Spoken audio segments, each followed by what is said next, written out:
Baru zaman sekarang ada orang sering datang ke masjid, ini tanda-tanda radikalisme, paham sekalian? Dan saya nggak asal ngomong lah. Kenapa? Sudah dirilis penelitiannya. Penelitian tentang radikal ekstrim dalam agama, ciri-ciri nomor satu adalah berpegang pada Quran dan Sunnah. Paham teman sekalian? Lah kalau orang muslim nggak berpegang pada Quran dan Sunnah, mau berpegang pada Quran, paham teman sekalian? Lah ini terjadi. Orang sering ke masjid dikatakan radikal, orang sering baca Quran dikatakan radikal. Separah-parahnya orang zaman dulu, sepreman-premannya orang zaman dulu, ngelihat orang ke masjid tetap respect, ngelihat orang ke masjid tetap seneng. Separah-parahnya orang zaman dulu, ngelihat ada yang tutup aurat tetap hormat, tetap tunduk, dia cewek yang soleh. Baru zaman sekarang ada yang mengatakan bahwa jilbab itu tidak wajib karena sudah ke Arab-Araban. Paham teman sekalian? Ini ngeri, dan ini berkaitan dengan hidayah. Kenapa berkaitan dengan hidayah? Karena gini, coba bayangkan, andaikan Allah menyamakan antara ilmu dengan hidayah, antum nggak akan disuruh sholat 5 kali sehari. Kenapa? Karena inti daripada sholat kita semua sudah diajarin oleh para kiai kita. Inti daripada sholat adalah Al-Fatihah. Maka kalau Al-Fatihah tidak dibaca dalam sholat, sholatnya nggak sah.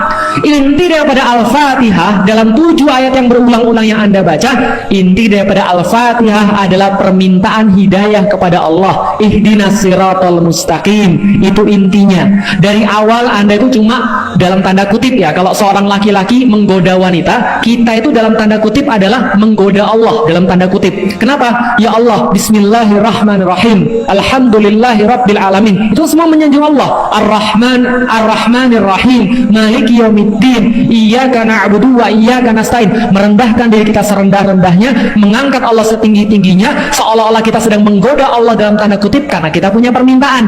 Sebagaimana seorang laki-laki ketika pengen sesuatu misalnya dari istrinya, maka dia menggoda dulu. Dia akan sampaikan dengan baik, dia kasih hadiah dulu, dia kemudian rayu dulu. Kita merayu Allah untuk apa? Untuk mengatakan inti daripada suratul Fatihah. Apa intinya? Ihdinas siratal mustaqim. Berapa banyak Anda mengatakan ihdinas siratal mustaqim dalam hidup Anda?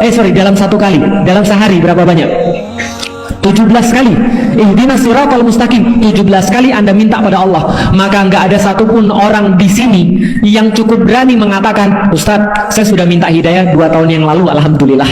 Sudah dapat 2 tahun yang lalu, alhamdulillah. Sekarang saya nggak usah minta lagi. Kenapa? Itu nggak masuk akal.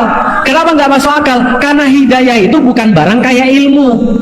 Kalau ilmu beda. Antum bisa jadi mempelajari nahwu shorof 17 tahun yang lalu dan antum masih ingat.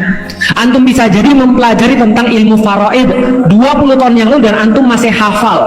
Antum bisa jadi untuk menghafalkan Quran 15 tahun yang lalu dan antum masih ingat. Tapi hidayah Allah nggak begitu caranya. Hidayah Allah itu persis kayak air. Hidayah Allah itu persis kayak minum. Kemarin kita minum, hari ini kita perlu minum. Tadi pagi kita minum, malam ini kita perlu minum. Bahkan kita perlu minum terus-menerus dalam setiap hari dalam hidup kita. Karena seperti itulah hidayah. Maka ketika Allah berkata tentang hidayah, Allah katakan Al-Quran adalah hidayah.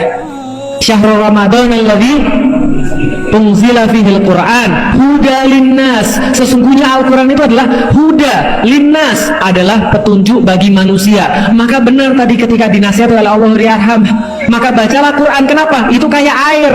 Kalau antum nggak baca Quran, antum kayak nggak minum. Antum nggak minum sehari, bisa jadi antum cuma dehidrasi. 2 hari, 3 hari, 4 hari mati antum. Tapi masalahnya mati hidup itu masih lebih berharga. Yang bahaya mati hati. Kenapa? Karena Allah katakan Allah menurunkan Al-Quran dari langit, persis seperti Allah menurunkan air dari langit.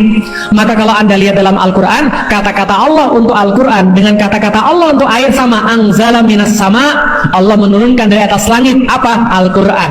Allah menurunkan dari atas langit apa? Air. Untuk apa? Menghidupkan yang mati dari dalam kemudian bumi, menghidupkan yang mati daripada hati. Kenapa? Hati yang mati itu jauh lebih berbahaya daripada orang yang mati. Kok bisa begitu? Orang mati nggak bisa nyakitin orang. Orang mati nggak bisa menghina agama. Orang mati nggak bisa menista agama. Orang mati itu nggak bisa dia melakukan maksiat. Maka orang mati nggak bisa dapat pahala, nggak bisa dapat maksiat. Orang hidup yang hatinya mati, maka dia terus-menerus akan bermaksiat seumur hidup dia. Tidak hanya bermaksiat, Allahu Akbar. Nggak hanya bermaksiat, tapi dia ngajak orang untuk bermaksiat. nggak hanya dolal, mudil, nggak hanya sesat, menyesatkan orang yang lain. Kenapa? Karena hatinya sudah mati. Itulah kemudian saya bilang, ketika saya lihat orang-orang yang ucapannya aneh-aneh itu, yang saya nggak bahkan kepikiran dengan hal semua itu. Saya banyak kepikiran maksiat dalam hidup saya. Saya banyak kepikiran cara-cara bermaksiat dalam hidup saya, selalu saya tekan dalam hidup saya. Cara-cara untuk menuruti nafsu dalam hidup saya. Saya banyak kepikir, tapi saya nggak kepikiran model-model kayak gitu. Mengucapkan bahwa Al-Quran itu kemudian cuma dongeng, mengucapkan Al-Quran cuma asatirul awwalin, itu adalah kisah-kisah orang-orang zaman dulu. Pas banget kan kayak yang diceritakan dalam Al-Quran, bagaimana penghinaan-penghinaan orang-orang zaman dulu ketika dibacakan pada mereka Al-Quran. Hadza asatirul awwalin, ini cuma cerita-cerita orang zaman dulu. Ini adalah zaman dulu, zaman sekarang sudah berubah. Nggak usah ikut-ikutan. Nggak kepikir saya bilang bahwa kerudung itu tidak wajib. Nggak kepikiran kemudian saya mengatakan bahwa orang kafir itu bakal masuk surga. Bakal paham teman sekalian, sesuatu yang aneh-aneh, inilah yang namanya hidayah. Maka penting banget, dan saya pengen membuka dengan itu, ilmu beda dengan hidayah. Karena hidayah itu langsung hak prerogatifnya Allah. Allah milih orang untuk dapat hidayah. Hidayah sudah Allah turunkan dalam bentuk Al-Quran. Hidayah sudah Allah turunkan dalam bentuk akal manusia. Akal manusia bisa memilih mana yang takwa, mana yang fajir, mana yang baik, mana yang buruk. Cara memilihnya pun sudah ada Al-Quran. Tapi kemudahan untuk memilih itu Allah yang